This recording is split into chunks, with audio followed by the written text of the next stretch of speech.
Merci, chers téléspectateurs, Boza et Belé devant ma poste téléviseur Nabino pour na kolanda information Nabino Lingala News ou epesa Rabino ba actualité ya solo solo.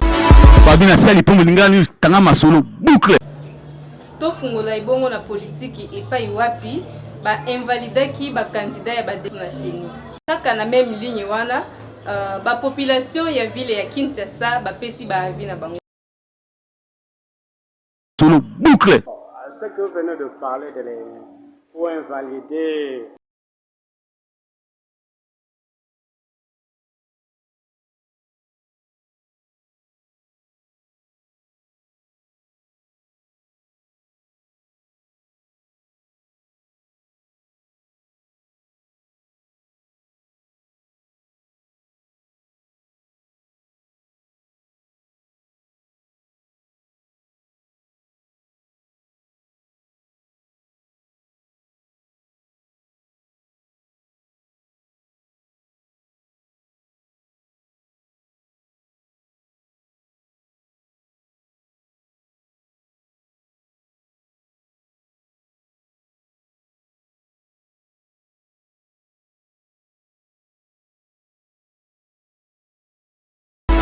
Babina sali pongo Lingala News tangama solo boucle. Kaka l'éducation, tout le bela oyo étali rentrée scolaire il y a le 8 2024.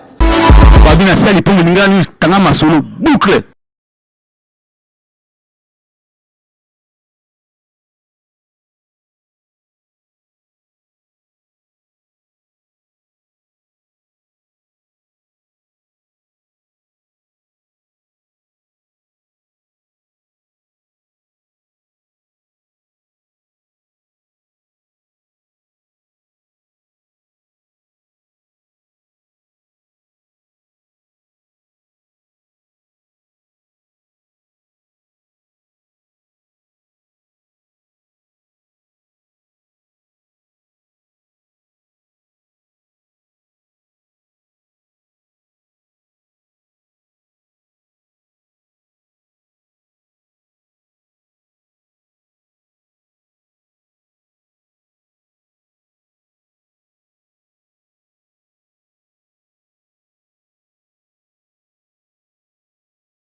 Babina sali pour Mulingani tanga masolo boucle. Tolobela oyo etali santé. La population ya ville de Kinshasa bazali victime ya malade oyo ebengami ya polo. Ba population ba s'exprimer et bongo ba médecin na ba docteur et pe ba lobé. Babina sali pour Mulingani tanga masolo boucle. L'épidémie ya polo esali crash na ville province ya Kinshasa. C'est un constat on a fait dans sali yango ces derniers temps. Mutu nyonso tozokutana aza na polo. Yango na zosenga na bato bayeba komibatela kosukola maboko koboya mpe bacontact ya kopesana bote kaka nde tomibatelaki na covid-19 tomibatela mpe na épidémie ya polo. Tozosenga kaka na bakonzi ya mboka batalela biso makambo oyo elongo na bakonzi na biso ya santé bazwela biso définition po épidémie oyo ekende longtemps te. Je pense que faut ba mesures préventives. On a fait ça ici à l'hôpital. On a fait ça de façon qui vient combattre un bébé. Nous les parents, il faut plutôt prévoir comment protéger les bandes à travers la consommation de la zone. Mais sauf que les mal en est que l'antidote il y a pour prévoir que nous avons des actifs. Mais nous devons faire de nos efforts pour combattre la bande de la zone à côté pour la barre avec nous y compris sur le polo. C'est sur mon passage on a d'accord. Fallait moye baka façon de battre la ga kusokola maboko. Ye baka façon za la. Na wetu. Bon, mutaroza la ndeni po invitant. Kamutu fallait maboko neza la propre. Sikosi mbelo msubo ebe. Abato ko telo na mnoko. Kusani kusokola maboko neza la propre.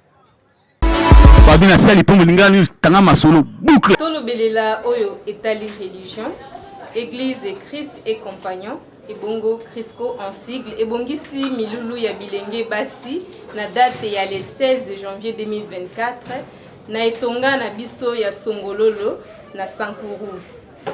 Et kobanda na ngonga ya 9h et kino 14h, tolanda, bilenge, pe ba mama ya etonga neti ba pesa ki ba point de vue na bango. Babina sali pour Mulingani tanga masolo boucle. Maman Joséphine Kendi, nazali moko ya encadreur ya ba jeune sœur ya Église Christ Mokuma. Ngai nazali mpona Songololo 1.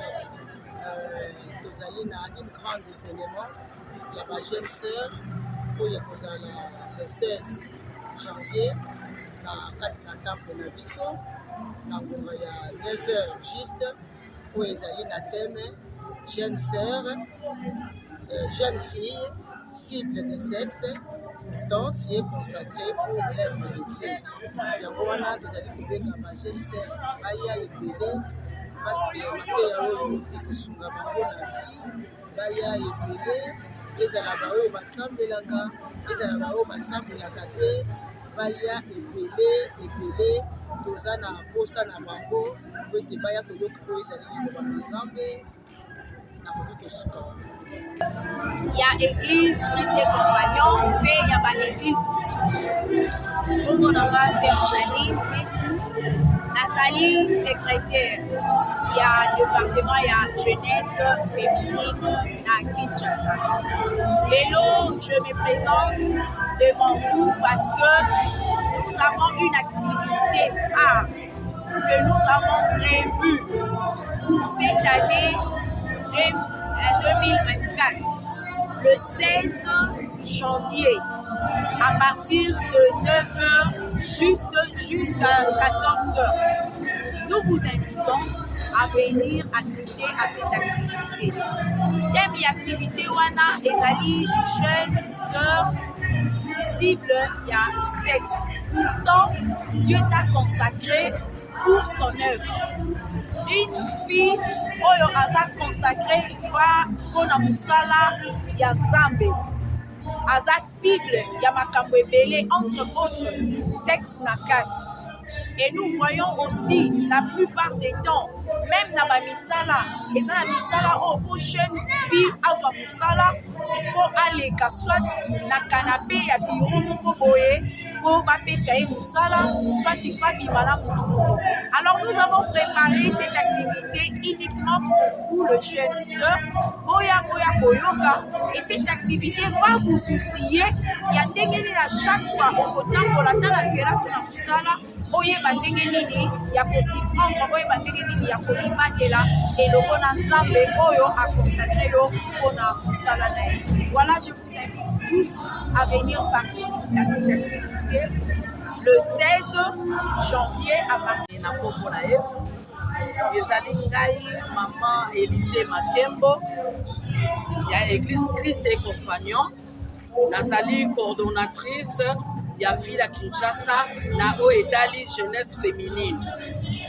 Na ye na tongo lelo pona koyebisa les jeunes sœurs de l'église Christ et Compagnon, mais ma jeune sœur Moussousou, la l'église Moussousou, oyo bazwi occasion kolanda ngai eke tozana activité monene oyo église na biso na nzela ya bamama tozali koorganize mpona le 16 janvier 2024. Alors, vu l'importance ya baenseignement tozopesa bana basi tozali kobenga bino nyonso bisika bozali boya. Thème na biso ya année oyo 2024 ezali jeune fille, jeune sœur, cible du sexe. Pourtant, Dieu t'a consacré pour son œuvre. Ezali thème moko ya motuya makasi.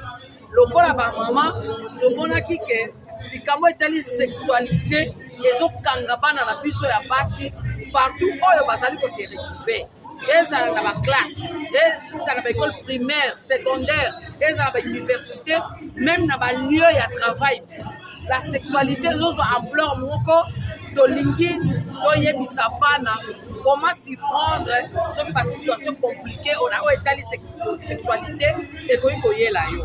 Voilà pourquoi nazo benga ba jeune sœur nyonso, ba jeune fille nyonso ozala ya église Christ et Compagnon, ezala ya église Moussousou oh nous alandi biso na bengi bino boya le 16 janvier oya koyoka nini oyo Nzambe akoyebisa bino ezali mpona bien na bino moko. Tika Nzambe apambola bino et tozozela bino le 16 janvier. Soyez le bienvenu. Babina sali pombo lingani tanga masolo boucle. Mibale ya basali ya Nzambe ya Crisco Kinshasa bapesaki ebongo ba meilleur ve na bango na bandimi ya église Crisco ebongo population mobimba ya engumba ya RDC. Babina sali pombo lingani tanga masolo boucle. À cette occasion de l'an de la fête de fin d'année 2024, nous voulons lancer à l'humanité tout entière, à tous les frères et sœurs, les vœux le meilleur pour l'an qui vient de commencer, qui va commencer bientôt. Nous voulons commencer cette année avec Jésus, il est l'alpha et l'oméga, et nous prions que sa grâce vous accompagne. Que le Seigneur soit votre soutien, que le Seigneur soit votre orientation, et que le Seigneur relève tout ce qui a été détruit. Et vous savez que le monde va vers la fin, attachons-nous à lui. Il n'y a que lui le chemin qui nous mène à la vie éternelle. Pour tout ce qu'il a fait pour nous, nous lui disons merci et vous souhaitons à tous le meilleur pour l'an qui va commencer bientôt. Que Dieu vous bénisse. Shalom, shalom. Merci. Bonjour à tous, je suis le pasteur Raphaël Voubou de l'église Christ et Compagnon Crisco. Nous profitons de cette occasion pour remercier le Seigneur qui nous a gardés, qui nous a protégés durant toute l'année 2023 et jusqu'à ce jour, la fin de l'année, la fin du mois, la fin sera toujours bon. C'est pourquoi nous devons rester attachés à notre Dieu qui nous a protégés durant l'année 2023 pour qu'il nous protège encore en 2024. Nous savons que nous sommes en train de fêter, mais nous devons fêter avec le Seigneur, comme dit la Bible dans Philippiens 4:4. Réjouissez-vous dans le Seigneur. Je le répète, réjouissez-vous. Bien-aimés, festoyons ensemble avec le Seigneur. Festoyons ensemble avec nos familles, avec nos enfants et nos amis, sans oublier le Seigneur. Alors, là, nous allons passer les fêtes dans la quiétude et dans l'espérance. C'est ainsi, aujourd'hui, nous profitons de cette occasion de présenter nos meilleurs vœux, de souhaiter une bonne année à tous les chrétiens, chrétiennes et à tous ceux qui ont l'espérance dans le Seigneur. Bonne année et bonne fête au nom de Jésus-Christ. Amen. Tala patate douce oyo kutu mundele akosa na ye betango boye bakisi na ye deja mai kutu akomi na ye navai na komi na Kinshasa na kalenga nanga bikedi nanga eza base eloko soko lia yango te okosepela te eza na kitoko moko bikedi onga nasalaka natekaka bikedi natekaka nana natekaka mbala natekaka nguba biloko tokoli nango na mboka na biso yango nga natekaka awa soko lia yango te antuko mikosi na mituka etelemaka basombaka ngo somo biloko mboka na biso ya Congo eza somo meka okangama eza seben suki babina sali po mulingani tanga masolo boucle. Pona kobika malamu na kati ya Bosantu, le révérend pasteur Vubu Raphaël apesa ki ebongo message na population ya RDC. Babina sali po mulingani tanga masolo boucle. Zéro. Shalom, shalom bien-aimés. Vous êtes passant savoir que nous venons de terminer l'année 2023 et nous venons de commencer l'année 2024. C'est grâce à ce Dieu-là qui nous aime et ce Dieu qui est fidèle. Et aujourd'hui, c'est le premier dimanche de l'année 2024. C'est pourquoi j'attire votre attention. Bien-aimés, il faut commencer avec le Seigneur. Il faut progresser avec le Seigneur. Et le Seigneur sera avec nous jusqu'à la fin de l'année 2024. Et comme dit la Bible dans Psaume 65 au 12e verset, le Seigneur couronne l'année des biens. Le Seigneur a déjà couronné cette année de ses biens, mais pour en bénéficier, il faut marcher avec le Seigneur, il faut être obéissant au Seigneur et surtout, bien-aimé, ne lâchez pas, continuons à louer le Seigneur, continuons à le servir et surtout, ne manquez pas les rendez-vous sacrés de Dieu, les jours de culte, là où tu pries, il faut toujours être présent parce que le Seigneur est toujours présent et il veut nous bénir durant toute l'année 2024. Et comme ça, nous allons vaincre le diable et surmonter toutes les barrières que le diable pourra ériger tout au long de notre marche de l'année 2024. Que le Seigneur vous bénisse. Mbote mingi bandeko na bolingo na kati na nkolo.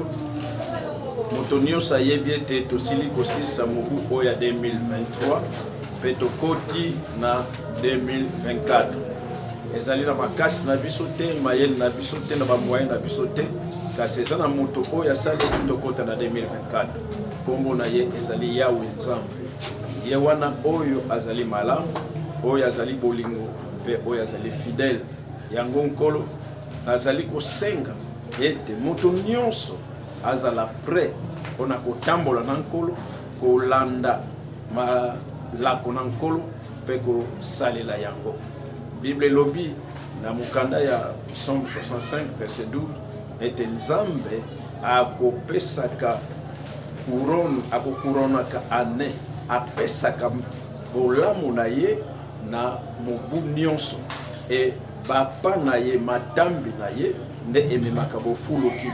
soko linko vivre na kimia na bofuluki pena esengo na 2023 kangama na nzambe wana surtout kozangisa te na oyo ezali ba rendez-vous na ye sika kilt na ye esalimaka place osambelaka kozangisaka te kende parce que bisika wana nde akopesa mapamboli kimia pe esengo ebongo okozala moto oyo okolonga oyo ezali mekano ya satana pe olonga mikakatano nyonso oyo satana akoki kotia na nzela na biso na etamboli na biso na lolenge wana tokokoma tina suka ya mobu ya 2024 tika nzambe apambola biso mbote mingi bandeko ampangi na beto na kati na Yesu Kristo bet mezaba ke ben kezonaka nzambe mingi nzambe pe kezonaka beto bet memona ke mvula ya 2023 ya memanisa bet mekota na mvula ya yimpa nani mesala mambo ya mutindo yina yake nzambe na beto yina kezolaka beto pe yina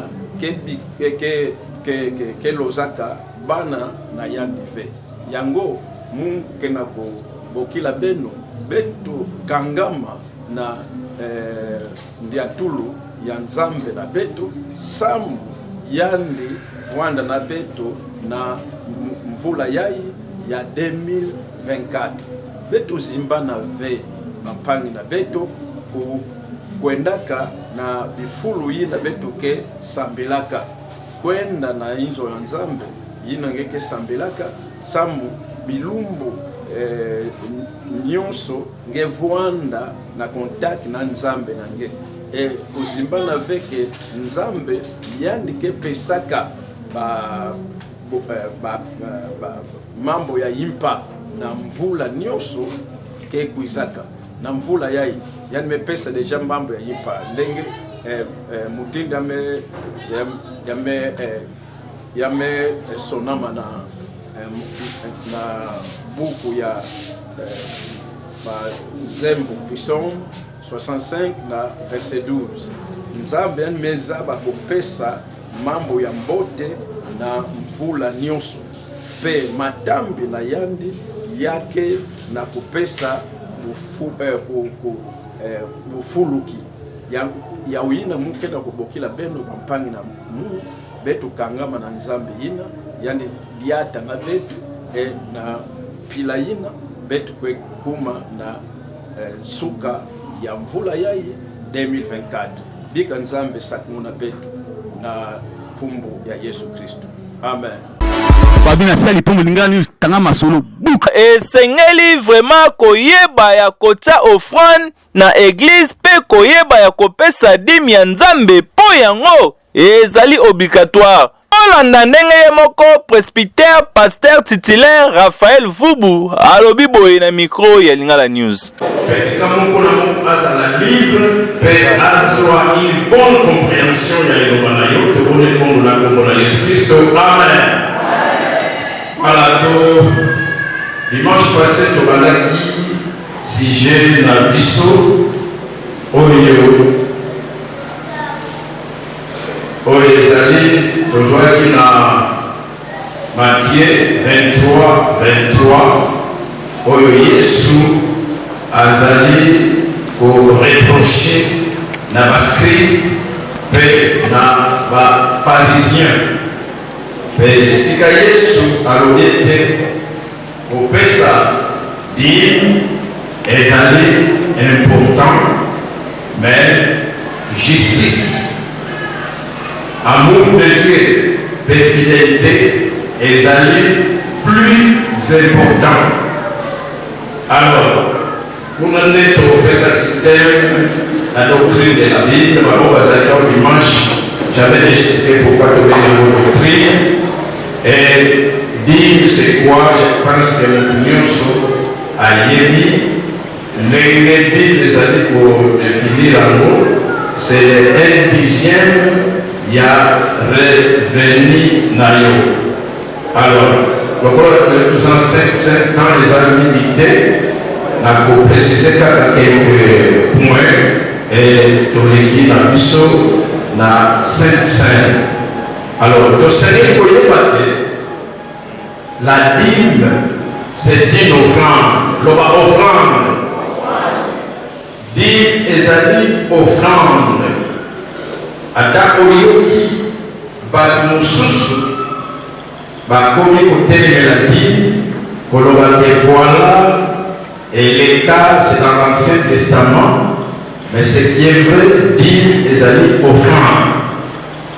Ba offrande ezali ya ndenge na ndenge. Par exemple, offrande ordinaire, ototiaka awa na kitunga, ezapena ba offrande oyo ya prémisse. Ba mbuma na yo ya liboso, toza na offrande ya action de grâce.